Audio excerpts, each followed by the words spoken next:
संसद का मॉनसून सत्र और उसका आज दूसरा दिन है। पहले दिन विपक्ष ने पहलगाम आतंकवादी हमले, ऑपरेशन सिंदूर पर चर्चा की मांग उठाई थी, जिसके बाद हुए हंगामे की वजह से दोनों सदनों की कार्रवाई स्थगित करनी पड़ी थी।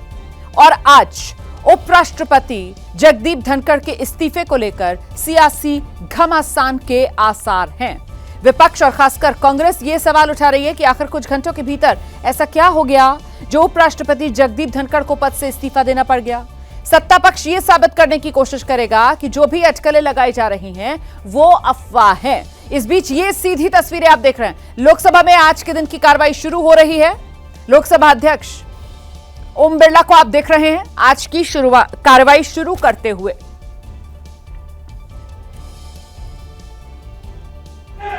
मेरी प्रार्थना है, आज क्वेश्चन आवर किसानों का है। 11 सवाल 20 में से किसानों के, माननीय अध्यक्ष महोदय, गरीबों के, गांव के, और इसलिए मेरी प्रार्थना है, विपक्ष से भी मैं प्रार्थना करता हूं, किसानों के सवाल को आने दे।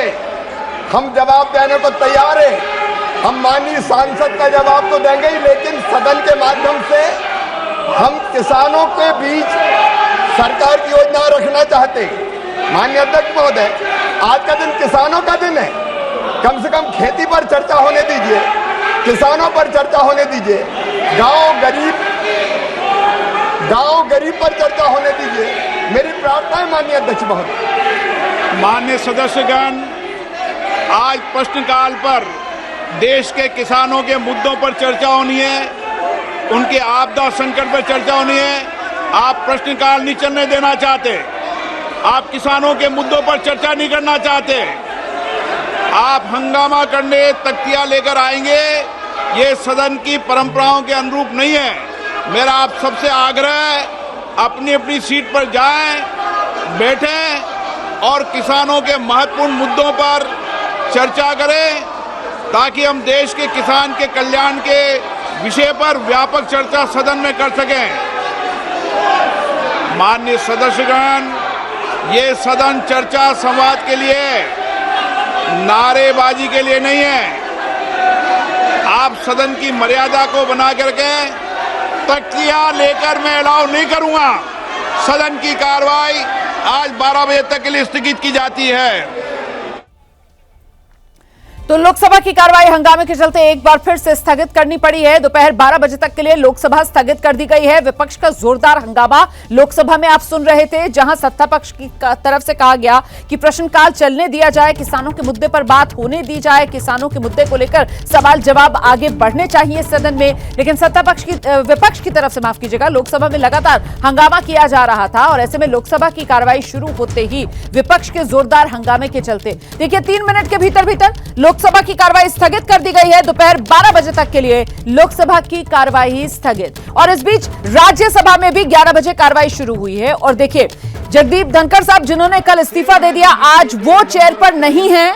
आप देख रहे हैं राज्यसभा के उपसभापति हरिवंश नारायण सिंह, वो आज चेयर पर नजर आ रहे हैं।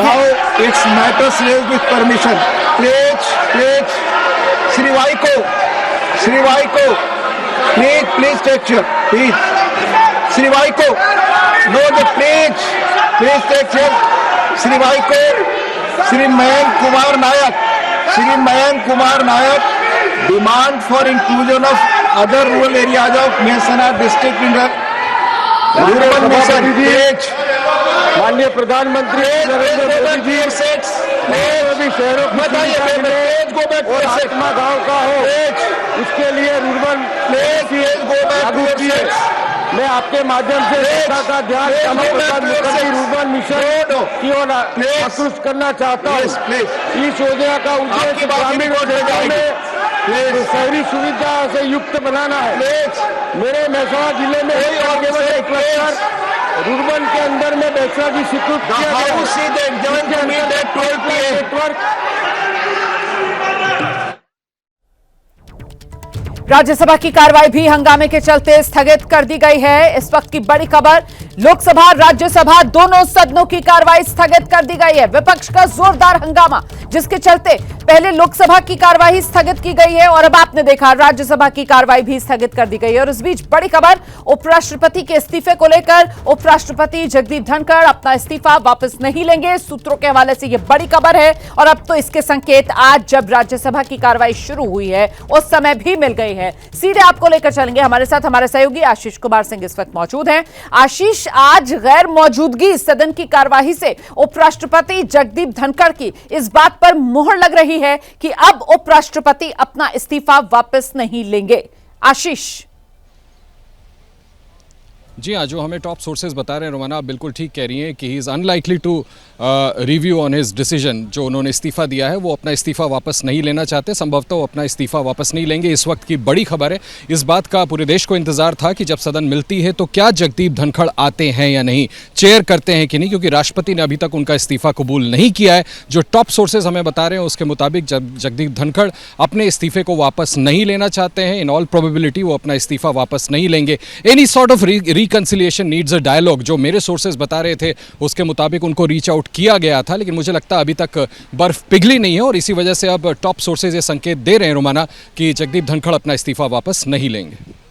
तो ये इस वक्त की बड़ी खबर है, जैसा कि हमारे सहयोगी आशीष कुमार सिंह कह रहे हैं कि जगदीप धनखड़ का इस्तीफा वापसी, ये तो अब आप भूल ही जाइए। सूत्रों के हवाले से जानकारी मिल रही है कि जगदीप धनखड़ इस्तीफा वापस नहीं लेंगे। सरकार की तरफ से अब क्या इस तरीके की कोई कोशिश की भी जा रही थी या नहीं, इसको लेकर भी तस्वीर साफ नहीं है। लेकिन उपराष्ट्रपति के इस्तीफे को लेकर यह बड़ी खबर है, जगदीप धनखड़ इस्तीफा वापस नहीं लेंगे। ऐसे में इस मुद्दे को लेकर विपक्ष की अब तैयारी क्या है सरकार की घेराबंदी की? आशीष, इसे लेकर क्या अपडेट है? रोमाना, आपका सवाल मुझसे था? जी, आप ही से जानना चाहती हूं कि अब क्योंकि तस्वीर साफ हो रही है, सूत्र बता रहे हैं जगदीप धनखड़ इस्तीफा। जी जी रोमाना, देखिए विपक्ष की रणनीति बिल्कुल साफ है। जो अब से थोड़ी देर पहले बैठक भी हुई थी उसमें भी इस बात को लेकर के चर्चा हुई, तमाम सांसदों से मेरी बात हुई और उनका ये कहना है कि बड़ा शॉकिंग था और इस पर हम सरकार को घेरेंगे ही घेरेंगे। जवाब चाहिए कि आखिर ऐसा कल क्या हो गया नाटकीय तौर पर जिस पर जगदीप धनखड़ को अचानक शाम को अपना इस्तीफा देना पड़ा। आप यही देखिए किस तरह से उसका असर दिखा है। सदन में इतनी जोर हंगामा हुआ है कि उसके बाद सदन को एडजर्न करना पड़ा है। निश्चित तौर पर इस पर पोजीशन साफ करने के लिए मांग की जाएगी, सरकार को पुरजोर तरीके से घेरने की कोशिश की जाएगी। एक के बाद एक एक्स पर पोस्ट करके जिस तरह से तमाम बड़े कांग्रेस के नेता सवाल खड़े कर रहे थे और अब उनको एक तरह से ईंधन मिल गया है कि सभी को इंतजार था कि कहीं ऐसा तो नहीं कि मान मनोवल के बाद वो मान जाएं और सदन में राज्यसभा में आज आ जाएं, इस्तीफा वापस ले लें, मगर ऐसा कुछ नहीं हो। और इस बीच एबीपी न्यूज पर हम बड़ी खबर दे भी रहे हैं कि वो अपना इस्तीफा वापस लेना भी नहीं चाहते। ऐसे में अब एक एमिनेशन मिल गया है ऑपोजिशन को और ऑपोजिशन की रणनीति बिल्कुल तैयार है इस पर सरकार को घेरने की, सरकार से जवाब तलब करने की।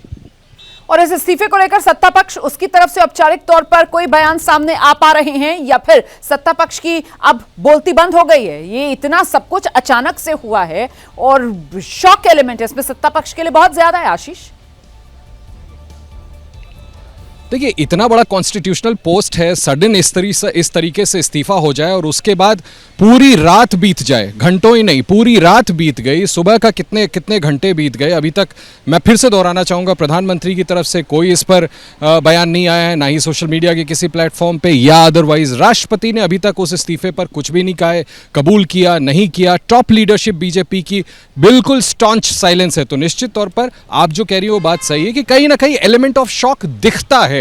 अगर ऐसा नहीं है तो कोई सामने आए और बताए। मुझे ऐसा लगता है कि कहीं ना कहीं अभी भी कोशिश, देखिए राजनीति है, राजनीति में कोई चैप्टर अंत समय तक क्लोज नहीं होता। वो अपना इस्तीफा वापस नहीं लेना चाहते, लेकिन हो सकता है कि मान मनोवल की आखिरी कोशिश और चल रही हो, बेहतर इसके बारे में और डिग कर पाएंगे पवन गौड़ जो बीजेपी को कवर करते हैं। लेकिन मुझे लगता है कि अगर वो मनाने में नाकामयाब होते हैं, वही रिफ्लेक्ट कर रहा है सत्ता की साइलेंस से कि अभी तक उसका कोई निष्कर्ष निकल नहीं पाया और हो सकता है कि फिर शाम तक ये कॉल लेनी पड़े कि अगला उपराष्ट्रपति किसको चुना जाए।